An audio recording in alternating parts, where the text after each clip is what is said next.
तो मेरे छोटे भाइयों बहनों, कल वाली वीडियो देखी आपने? हमारी कौन से टॉपिक में थी? Osmotic pressure. आई नो कि ये बहुत ज़्यादा लंबा खिंच गया, पर टॉपिक ये था, ये ऐसा सा ये लास्ट टॉपिक था इसका, ठीक है। अब हमारा जो एक नया टॉपिक शुरू होगा, उसका नाम उसके न्यूमेरिकल्स करें, ठीक है। आज हम ऑस्मोटिक प्रेशर के, तो अभी शुरू करते हैं, ठीक है। हाँ जी, तो पहला क्वेश्चन क्या है? 0.4% किसका दे रखा है हमें? सॉल्यूशन का, सॉल्यूशन ऑफ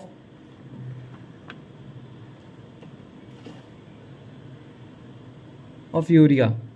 किसका दे रखा है हमें? यूरिया का, एट 27 डिग्री सेल्सियस, ठीक है। हमें क्या दे दी? कंसंट्रेशन दे दी हमें, ठीक है। यूरिया का मास होता है 63.5, नहीं 63.5 नहीं होता, यूरिया का होता है 60 ग्राम, 60 होता है, ठीक है। यूरिया का होता है 60, ये होता है कॉपर का, होता है 63.5 ग्राम कॉपर का होता है, ठीक है। यूरिया और कॉपर में कन्फ्यूजन हो गई थी। तो यूरिया का दे रखा है ये हमें, क्या चाहिए? Number of moles of urea, ठीक है। तो 0.4 अपॉन में 60 अब इंटू 100, ये तो हमारी कंसंट्रेशन आ गई। अब ये पूछो कैसे आई? शायद शुरू में हमने करा था एक चीज़, परसेंटेज इज इक्वल्स टू वाली चीज़ करी थी हमने। 0.4 के अंदर कितना है? 100। 0.4 ग्राम कितने में? 100 सीसी के अंदर, ठीक है। और अगर हम इसके मोल्स निकालें 0.4 अपॉन में उसका मोलर मास कितना दे दिया हमने? 60, ठीक है। तो ये आ गया हमारे पास। पी निकालना है हमें, इज इक्वल्स टू 0.4 अपॉन में 60 इंटू 100। इंटू में हम आर की वैल्यू कोई भी ले सकते हैं, 0.0821 इंटू में 27, 300 केल्विन। इसको हम उसमें लेते हैं हर बार, टेम्परेचर को क्या बोलते हैं उसको? केल्विन में लेते हैं हर बार, ठीक है।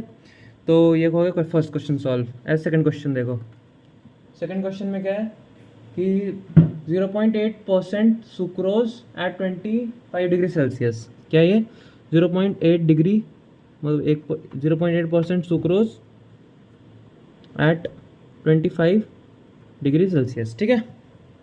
तो सुक्रोज का कितना होता है? बताओ बताओ, सुक्रोज का मास कितना होता है? सुक्रोज का मास होता है 342, ठीक है। तो आपको इतना पता हो गया, pi is equals to CRT। Concentration हमें दे दी, कंसनट्रेशन कितनी है? 0.8 अपॉन में 342 इंटू 100, ठीक है। आर हमें कोई भी ला सकते हैं, 0.0821 इंटू में 28298 केल्विन।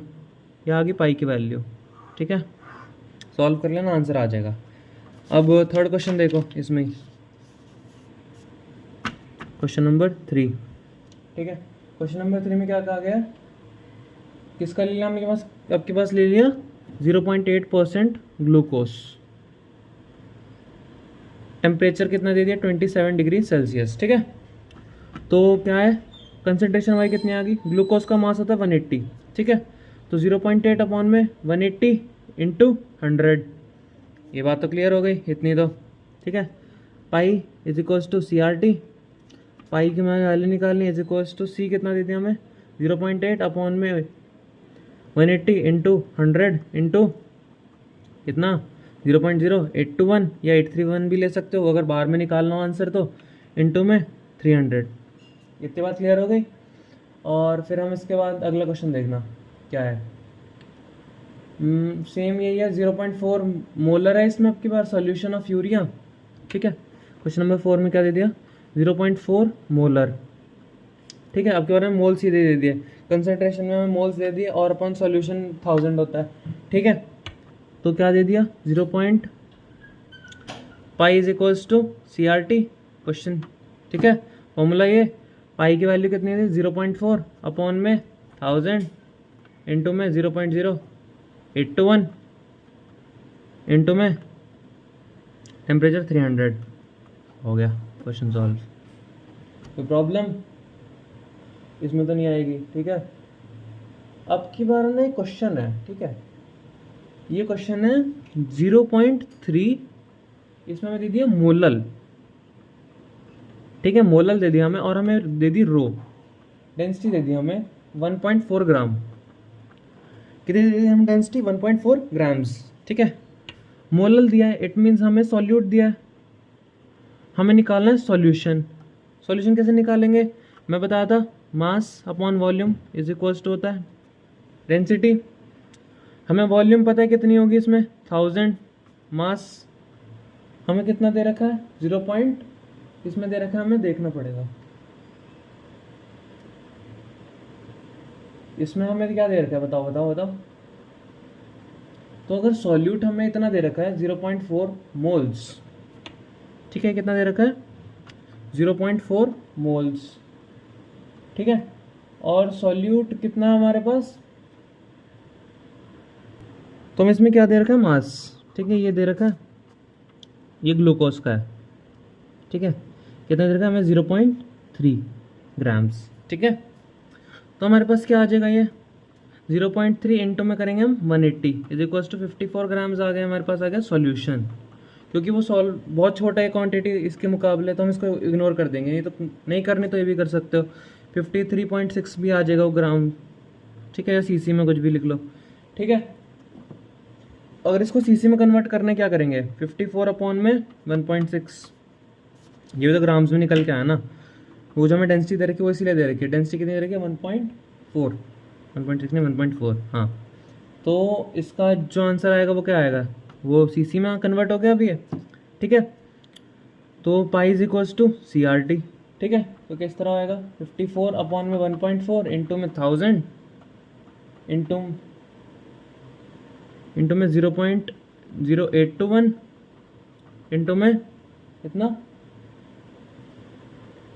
300 केल्विन। बात क्लियर हो गई, ठीक है। एक मिनट क्वेश्चन देख लो, खुद ही बोले जा रहा था। लो, तो न्यूमेरिकल्स का पार्ट मतलब कि अभी थोड़े बेसिक करवाए हैं, जब NCERT की पूरी वीडियो आएगी तब उसमें देखना, ठीक है, उसमें पूरा अच्छे से क्लियर हो जाएगा। तो अब हमारे पास टॉपिक है आइसोटोनिक, हाइपरटोनिक और हाइपोटोनिक, ठीक है। आइसोटोनिक, ठीक है, हाइपरटोनिक,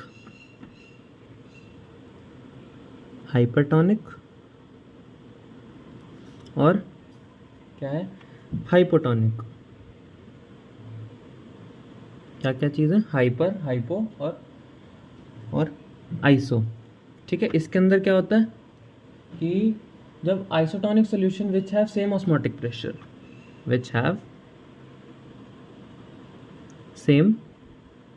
ऑस्मोटिक प्रेशर, क्या होता है, ऑस्मोटिक प्रेशर सेम होता है। इतनी बात क्लियर हो गई, ठीक है। एग्जाम्पल क्या है, 0.91% क्या है NaCl, ठीक है। अब हाइपरटोनिक क्या होता है, solution is said to be hypertonic if its osmotic pressure is higher than that of solution from which it is separated, ठीक है। ऐसा solution which has higher osmotic pressure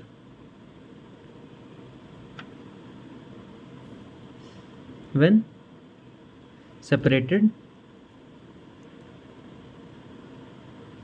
from the solution, ठीक है। इतना clear हो गई।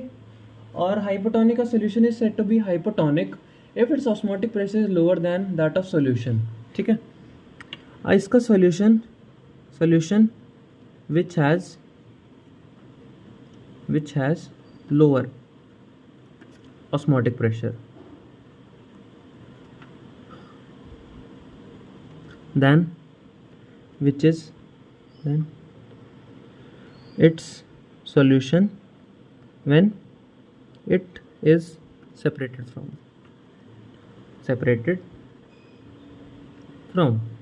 ठीक है, through SPM semi permeable membrane, इसमें भी थ्रू SPM, ठीक है। इसका एग्जांपल है परसेंटेज 0.91 NaCl, ठीक है, और इसकी ग्रेटर आ जाएगी फिर NaCl से, ठीक है। इतनी बात क्लियर हो गई। और हेमोलिसिस पता है क्या होता है, बर्स्टिंग वाला चीज़ बताई थी मैंने, हेमोलिसिस, है ना। बस इस चैप्टर में इतना ही था, ठीक है। ये होता है हेमोलिसिस, देख लो एक बार, haemolysis bursting of cells, rupturing of cells,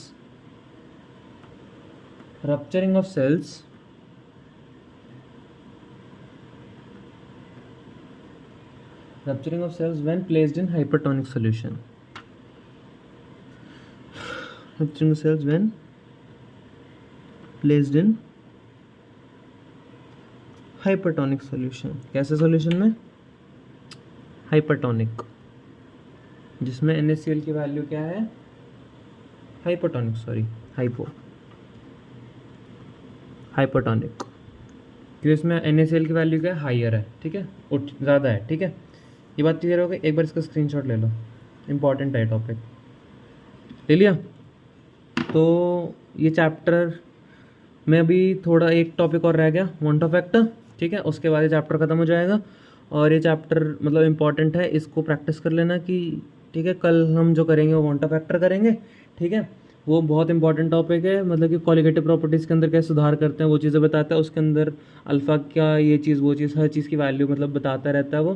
तो मोंटा ऑफ इम्पॉर्टेंट है, वो 2 लेक्चर का है, फिर उसके बाद हम चैप्टर पर रिवाइज़ करेंगे, ठीक है। तो आज के लेक्चर के लिए बस इतना ही। और ऐसे ही वीडियोस देखने के लिए हमारे चैनल को सब्सक्राइब करें, लाइक करें और ऐसे हमें सपोर्ट दिखाते रहें। Thank you.